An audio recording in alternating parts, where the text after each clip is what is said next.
Spider-Man No Way Home hit theaters last month and captured the hearts of not only MCU fans throughout the world, but viewers who were excited to see the actors who had been prominent heroes and villains in prior superhero movies reprising their roles. Such is the movie's popularity that even in this era of COVID, where cinema halls are either closed or kept opened at half capacity, it has taken its place amongst the highest grossing movies of all time.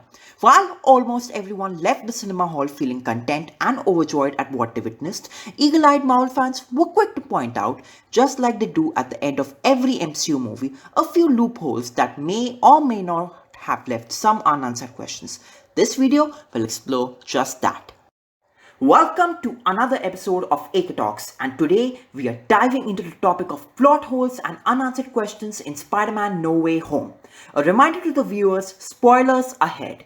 If you still haven't had the chance to see No Way Home, then this video could be a disappointment. Although, if you don't care about secrets, please enjoy the video and don't forget to like and subscribe. Number 1. The negative effect on the workings of the multiverse. Time while fighting Spider-Man is, as Doctor Strange puts it, the fate that is written for the returning villains. While we will get to the main point of this plot hole later, let's take a look back to Strange's statement. Out of the 5 villains captured, Lizard and Sandman do not die in their respective movies. As true Marvel fans can recall, Lizard is cured along with the partial population of New York whom he infected, and Sandman makes amends with his universe's Spider-Man after giving an explanation of his actions. However, as the multiverse is full of infinite possibilities, it may be possible that this Lizard and Sandman are part of a universe wherein they get killed either by their own actions like the Green Goblin or through the hands of Spider-Man. Coming back to the main point, curing the villains and sending them back is not the answer, as it interferes with the workings of the multiverse. By changing the eventual fates, further problems are being created.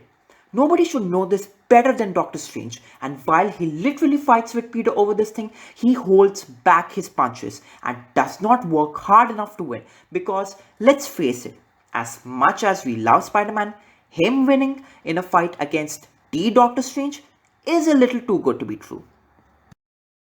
Number 2. Peter Parker who? The main plot details around the spell of Doctor Strange going wrong. Even though it got contained, it still did not stop a few people who knew that Peter Parker was Spider-Man from entering the MCU.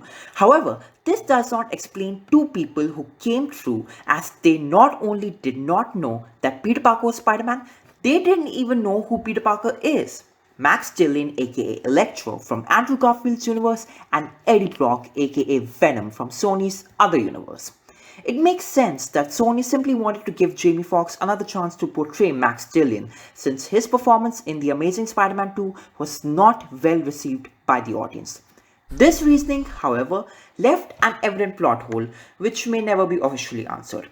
As for Eddie Brock, it may be possible that the 80 billion light years of hive knowledge across universes, which Venom tells Eddie about in the post-credit scene of Let There Be Carnage, would contain something about Peter Parker being Spider-Man, which led Venom to be pulled in by the spell and Eddie just having to go along for the ride.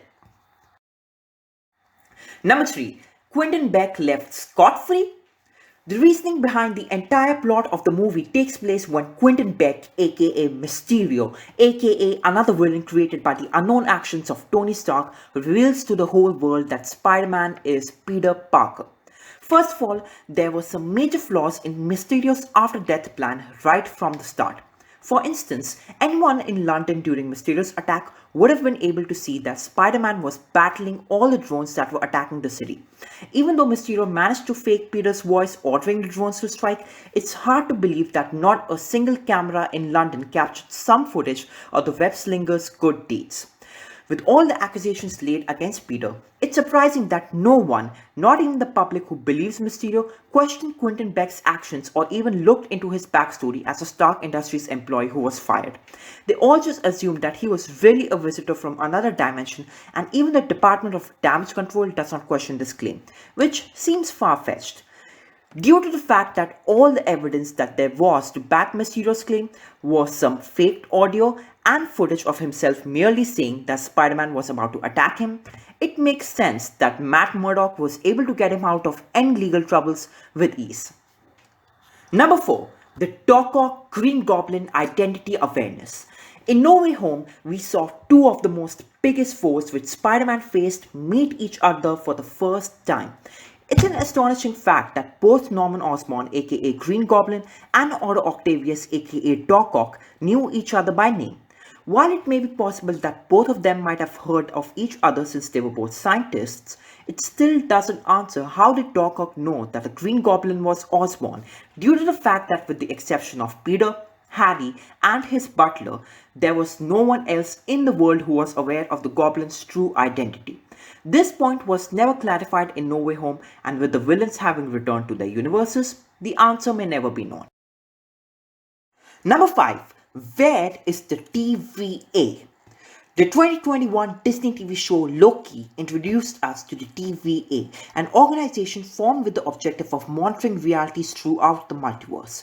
Since the aftermath of Strange's spell resulted in a literal breakdown of the multiverse, with villains causing mayhem and Spider-Man variants interacting and working together, it is odd that the TVA did not interfere even in the slightest. There may be several reasons to combat this theory, however. One of them is that just like they didn't interfere with the events of Endgame, they didn't interfere with the events of No Way Home because they were meant to happen. Another theory, and which seems more likely, is that due to the aftermath of the events of Loki, which is seen in the finale, the TVA was way too busy sorting out the mess which was created when Loki's female variant, Sylvie, kills He Who Remains. And that's it. Thank you so much for tuning in to another video of AK Talks. Please be sure to like and subscribe for more content, and don't forget to share it with your family and friends. See you all soon.